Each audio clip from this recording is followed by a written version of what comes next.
Bonjour Céline, Bonjour Jean-Philippe. ça va bien? Mais oui, ça va bien. Toi aussi? Ben oui, ça va. Ouais, on a décidé de y aller de l'avant, enregistrer notre deuxième capsule, moi et toi. La dernière fois, on a fait la capsule sur la gestion de changement. Pour ceux qui écouteraient la vidéo, celui-ci, là, on voulait faire des capsules euh, pour les vivre en santé, là, savoir les concepts d'aujourd'hui, moi et toi, en échange sur des concepts qu'on juge importants ou les fonds. Moi, j'appelle ça les fondements de la santé, Céline, parce que Tout à fait. Oui. c'est, tu sais, on n'a pas le temps de rentrer dans les détails exhaustifs, c'est pas le but, là. C'était vraiment de faire des capsules. La première, c'était la gestion de changement parce que le, le changement d'alimentation, c'est un gros changement. Puis là, ben, aujourd'hui, on voulait parler d'un autre fondement ensemble, euh, le microbiote, le microbiome même que les gens disent au niveau de la santé, là, parce que il y a plusieurs endroits où on partage notre vie avec des micro-organismes de tout genre. Tout à Et fait. c'est la nouvelle tendance, et on en parle beaucoup, mais on va en jaser un peu, moi et toi, là, sur l'importance de cette fondation-là, pour la santé. Tout à fait. Je dirais qu'on fait une mise en bouche, dans ce sens que, parce que toi puis moi, on lit beaucoup et on a des briques, on a des livres là, on pourrait mettre des titres, là, peut-être, mais c'est juste pour amener l'intérêt. L'image qui me vient, c'est que souvent les gens n'ont pas entendu le mot. Et la première fois qu'on entend un mot, ça fait pas d'image dans notre tête. C'est un peu comme euh, une marque de voiture. Admettons, tu achètes une marque de voiture, tu penses que c'est la seule au monde parce que tu la connaissais pas, mais une fois que tu connais cette marque-là, on s'aperçoit qu'il y en a plein sur la route finalement. Alors, de connaître c'est quoi le microbiote ou le microbiome, mais maintenant, les gens vont l'entendre à la radio, ils vont le voir dans les journaux, puis là, ça va faire un sens. Puis moi, j'espère que ça va les attirer pour mieux le comprendre.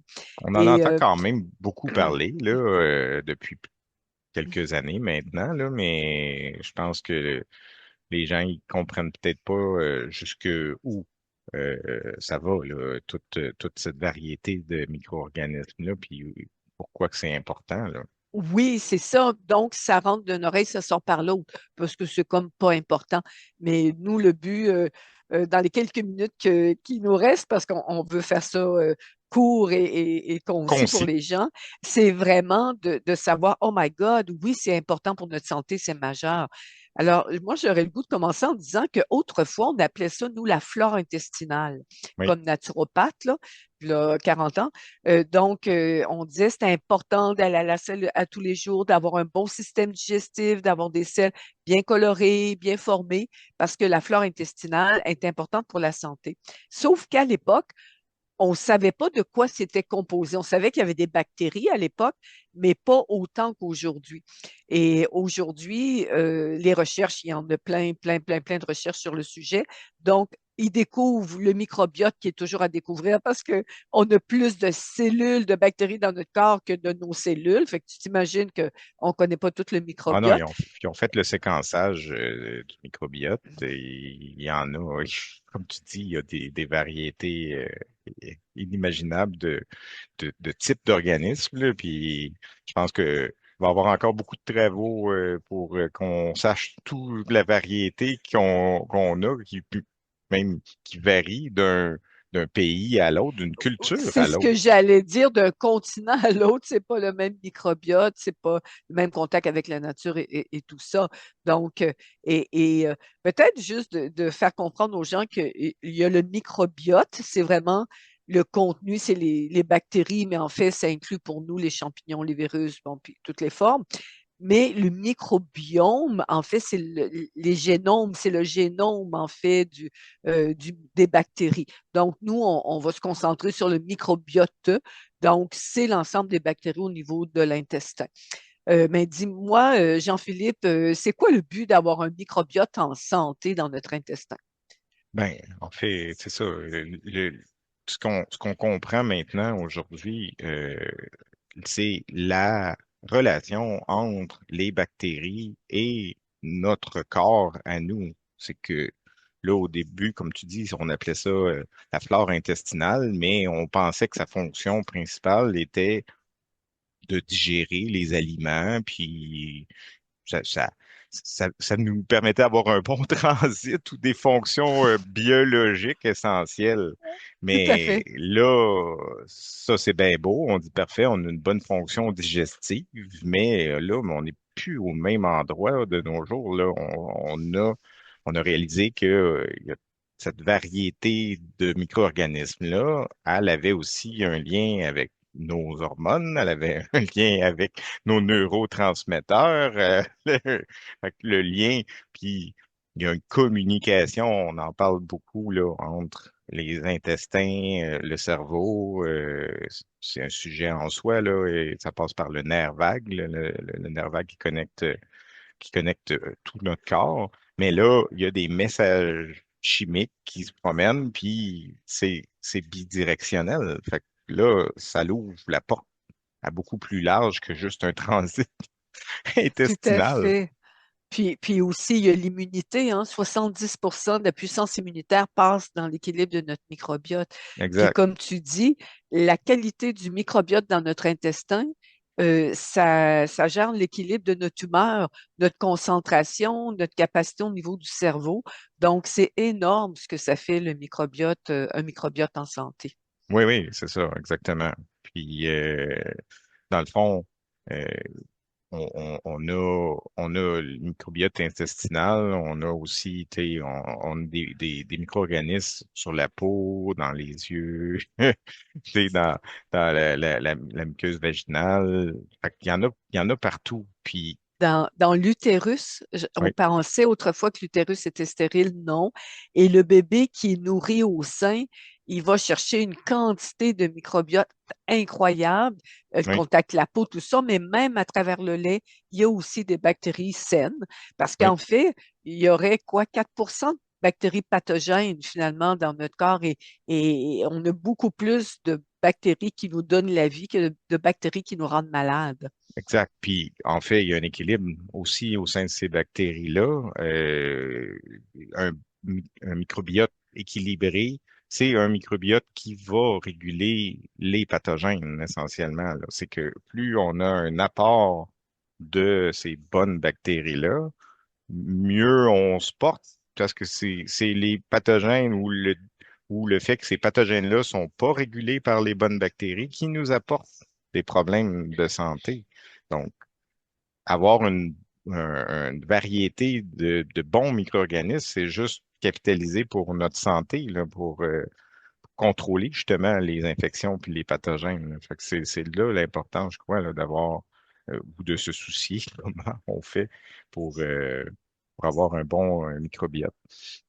Mais dis-moi, comment les gens pourraient se douter qu'ils n'ont pas un bon microbiote? Qu'est-ce qui pourrait leur mettre la puce à l'oreille pour se mettre en action? Ben, il y a beaucoup de choses qui peuvent être des signes, honnêtement. Souvent, ça va être, je crois, là, beaucoup de réactions aux éléments autour de nous, là. Tu sais, des réactions dont tu t'as parlé que c'était le siège de l'immunité, là, mais tu sais, les gens qui ont plein de réactions allergiques ou intolérances, c'est souvent un signe qu'il peut avoir un déséquilibre au niveau du microbiote. Tu sais, dans le travail de notre système immunitaire, c'est différencier le bon du mauvais, là. C'est-tu ami ou ennemi, essentiellement, là, mais il y a, s'il y a aussi l'action des micro-organismes qui vient aider notre système immunitaire à identifier ça. Puis, je pense que c'est vraiment un des éléments qui, bon, outre que ce qu'on parlait aussi, là, ben, évidemment, si tu n'as pas un bon transit intestinal, ça peut être un très bon signe comme quoi ton microbiote il est peut-être pas équilibré, là, mais Ça serait quoi un bon transit intestinal?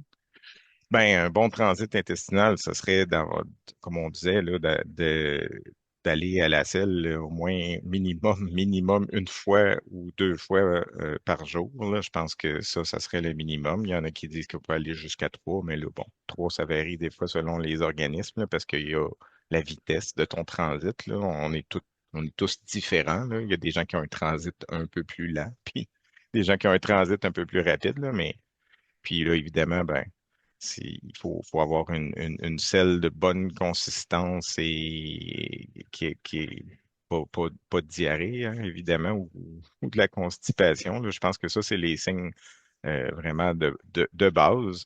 Mais c'est pour ça que je dis une fois, si on a cette assise-là, là, c'est déjà beaucoup. Hein. Première assise, transit intestinal fonctionnel. Là. Là, si tu dis que tu penses que ce côté-là va bien, là, peut-être que si effectivement tu réagis à tout ton environnement, là, je pense que tu peux encore te poser des questions. Y avait-tu d'autres éléments, toi, tu voyais, Céline? Oui, je penserais aux maux de ventre parce que Oui. avec les enfants, quand on s'occupe de la santé des enfants puis que les parents décident de manger comme des enfants, finalement, euh, souvent ils vont dire, et je me rendais pas compte que j'avais toujours mal au ventre. Dans le sens que c'est un inconfort avec lequel il était habitué de vivre, ou aussi les gaz, les ballonnements, des selles malodorantes, donc Du mucus. du mucus. Oh my God, oui, c'est vrai. Donc du mucus. Pour les gens qui ne le savent pas, c'est comme si il y avait du blanc d'œuf qui entoure la selle. Là, c'est comme gluant quelque part un peu. Ouais. Donc, le mucus, c'est vraiment le signe d'une irritation au niveau de l'intestin, donc d'un déséquilibre aussi au niveau du microbiote. Ouais. Alors, c'est tous des signes que malheureusement, il était véhiculé que, ah, si tu vas à la selle régulièrement, même si c'est aux 5 jours, c'est parce que c'est ton Ouais, équilibre non. à toi, mais c'est complètement faux. Parce que le transit digestif, c'est entre, oui, il y a une fourchette, mais c'est entre 16 et 24 heures. Et pour savoir chez les enfants ou même chez l'adulte le transit digestif, je ne sais pas si tu l'utilises, mais on peut utiliser les épinards, manger une bonne quantité d'épinards et ça nous dit de façon juste c'est quoi la vitesse de mon transit. Donc, et il doit être entre 16 et 24 heures. Alors, comme tu dis, minimum, c'est une selle par jour. On vide les poubelles parce que c'est ça qu'on fait. On vide les poubelles une fois par jour. Et sinon, oui, quand on mange beaucoup de fibres, encore là, dépendamment de l'alimentation, ben là, ça peut être 2 fois par jour.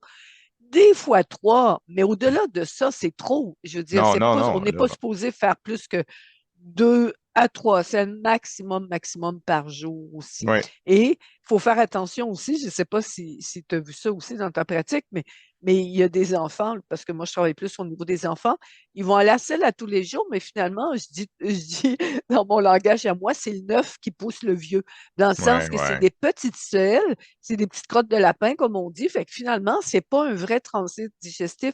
Il y a des enfants ou des adultes qui vont à la selle tous les jours, mais en fait, ils sont constipés parce que c'est vraiment juste le trop-plein qui est éliminé. Des fois, c'est des selles dures, mais des fois, c'est des selles molles, très molles, parce que il y a comme un blocage un peu dans l'intestin, puis c'est le mou qui passe de chaque côté là, à ce moment-là.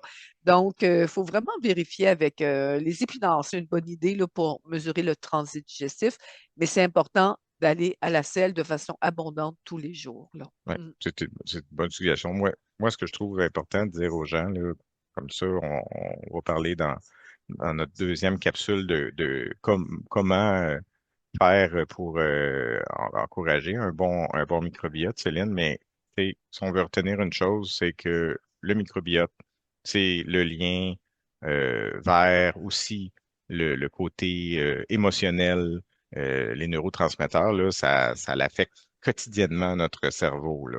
Fait que c'est pas juste tu sais, on a parlé beaucoup là, du transit, là, mais pourquoi il portait attention, là, parce que tu sais, bon, c'est un sujet qui est jamais tout à fait familier pour tout le monde de parler de transit intestinal.